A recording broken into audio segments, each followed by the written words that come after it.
Nosso muito obrigado pelo seu carinho, muito obrigado também pela sua audiência. A gente vai receber hoje aqui nos estúdios do Rede Verdade o Fábio Nandi, ele que é especialista em consciência digital, está conosco aqui, inclusive tem levado a vida mundo afora, tentando levar consciência no uso das telas e dos meios de comunicação, onde se acende aí um debate exatamente sobre o excesso dessas telas no nosso dia a dia, principalmente no público mais jovem. Fábio, muito boa tarde, seja bem-vindo ao nosso programa. É uma alegria recebê-lo aqui em nossos estúdios. Boa tarde, Bruno. É uma honra para mim estar aqui com vocês, falando desse assunto que é tão urgente, que é o excesso das telas, né? Primeiro, eu gostaria que você se apresentasse do ponto de vista de se tornar um especialista em consciência digital e levar ao mundo a sua mensagem, não somente no Brasil. É um paraibano que sai aqui do nosso sertão do estado, lá de Pombal, e aí consegue visitar alguns países, inclusive ter ali assinatura na revista Forbes, entre outros lugares. Queria que você se apresentasse um pouco dessa sua trajetória para chegar até aqui. Com certeza. Eu digo que eu sou um paraibano que virei australiano, né? Porque eu nasci em João Pessoa, cresci em Pombal, no interior da Paraíba. E eu me apaixonei por tecnologia em 1994, quando meu padrasto tinha uma farmácia e ele levou o computador para lá. E aí eu trabalhei, Bruno, mais de 20 anos por trás das telas, né? Eu fui executivo de inovação de uma multinacional e eu cheguei à conclusão de que as empresas de tecnologia, elas tentam manipular a gente através das telas.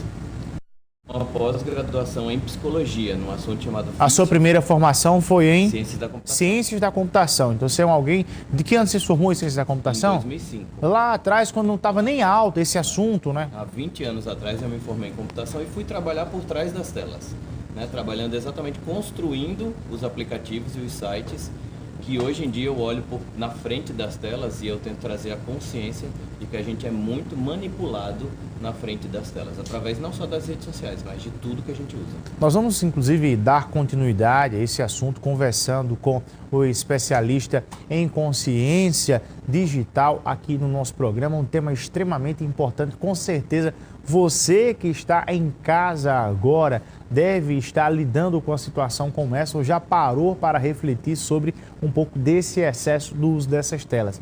Como você bem falou dessa sua trajetória de se formar em ciência da computação, depois fazer uma pós-graduação e começar a buscar especialização, a rodar o mundo, conhecer outras experiências, lhe deu toda essa bagagem. E aí, depois de toda essa bagagem, como é que veio a ideia de ser alguém, de ser uma voz de conscientização para as pessoas com o uso disso? Bruno, desde cedo que eu olho para as coisas e é como se eu enxergasse um pouco o futuro, por isso que eu também me categorizo como futurista. Então, em 2016, eu escrevi o livro chamado Consciência Digital, né? Hoje, 2025, 9 anos depois, o livro que eu escrevi lá atrás, em 2016, ele ainda é muito atual. Então, eu comecei a enxergar que existia um padrão que estava acontecendo e que ia piorar. E aí foi por isso que eu fui fazer a pós-graduação.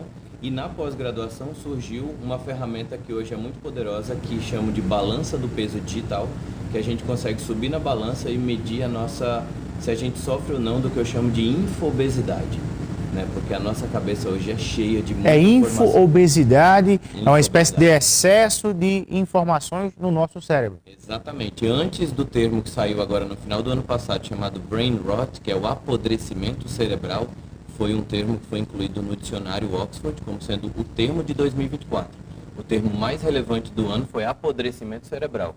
Eu já tratava isso chamando de infobesidade, que é como se fosse esse excesso de muita informação no nosso cérebro, e os sintomas são cansaço mental, afastamento social, né? Prejuízo em algumas outras áreas da nossa vida, como, por exemplo, trabalho, família, acaba prejudicando essas outras áreas, e saúde física e mental como um todo. De uma coisa é certa, hoje em dia é impossível viver em um mundo isolado sem ter acesso à comunicação, sem ter acesso às plataformas, às redes sociais. Você não precisa nem trabalhar com isso. Mas eu queria que você falasse um pouco sobre a questão da dosagem. Sim. O que é um alerta que está sendo um excesso? Como viver nessa balança do equilíbrio para não praticar esse excesso que você traz esse alerta da infoobesidade? O alerta é exatamente a gente não se deixar ser controlado pelas telas e a gente controlar as telas. Foi assim que surgiu o título desse livro, né, que eu quero trazer para você aqui. Muito obrigado. Assuma o controle das suas telas. Obrigado, verdade. E eu uso uma analogia, Bruno, muito interessante, que é a analogia exatamente da comida.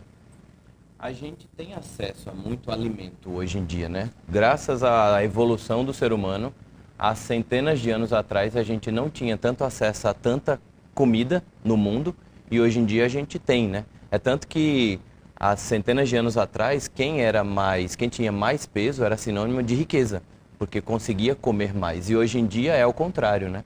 Hoje em dia a gente tem tanto acesso à alimentação e isso aconteceu também com a informação. É tanta informação que a gente está consumindo muita informação e ficando com infobesidade. E tem um ângulo que eu queria trazer também aqui, que é o ângulo da inteligência artificial. A inteligência artificial, ela vem ajudar.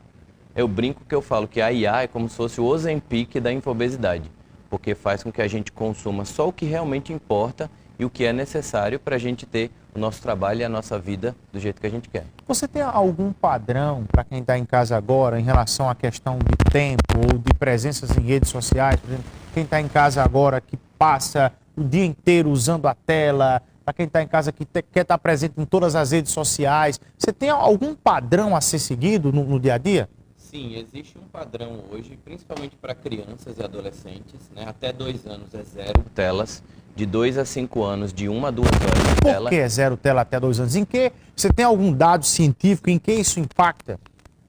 O bebê, né, de 0 a 2 anos, ele tem ali um momento do cérebro da criança, onde ele começa a jogar fora muita coisa que está chegando de estímulo e guardando só o necessário que vai definir muita coisa da personalidade daquele bebê na sua fase de adolescência e de adulto. Então, quando você dá muito estímulo de tela, aquela tela acaba definindo muita coisa daquela criança.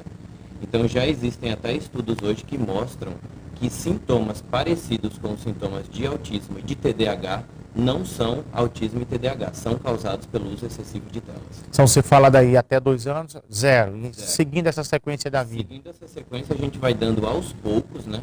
Mas o que eu gosto de falar muito é do adulto. Pronto, vamos falar para o adulto que está nos acompanhando agora, que muitas vezes não está nem prestando atenção na entrevista, a TV está ligada, está conversando com outra pessoa, mas está ouvindo um áudio do WhatsApp, fazendo 4, 5 coisas ao mesmo tempo. Com 4 telas. Você que está aí agora olhando para 4 telas ao mesmo tempo, pensa bem, o nosso cérebro ele não foi feito para ficar passando de uma tarefa para outra. Existe um custo quando você está fazendo uma tarefa e você passa a fazer outra tarefa. E isso é um desgaste, é como se gastasse mais bateria do cérebro. Então, uma das recomendações que a gente dá é o foco. Se você começou a fazer uma coisa, termina aquela coisa antes de passar para outra. Sabe aquela galera que fica assim com 50 abas abertas no computador, passando de uma aba para outra? Você está gastando esforço desnecessário. E também a gente tenta consumir muita informação. Eu tento usar a inteligência artificial para pedir para a inteligência artificial só o que é necessário. Por exemplo, pega um arquivo de 200 páginas, você precisa saber alguma coisa sobre aquele arquivo. Coloca lá no ChatGPT e começa a conversar com esse arquivo como se fosse alguém que leu e você está fazendo perguntas sobre aquele documento. Eu vou daqui a pouco, inclusive depois do intervalo comercial, te perguntar um pouco mais sobre essa questão de como ter a inteligência artificial no nosso dia a dia de forma saudável. Quero saber essa opinião de você. Daqui a pouco, depois do intervalo comercial, a gente volta a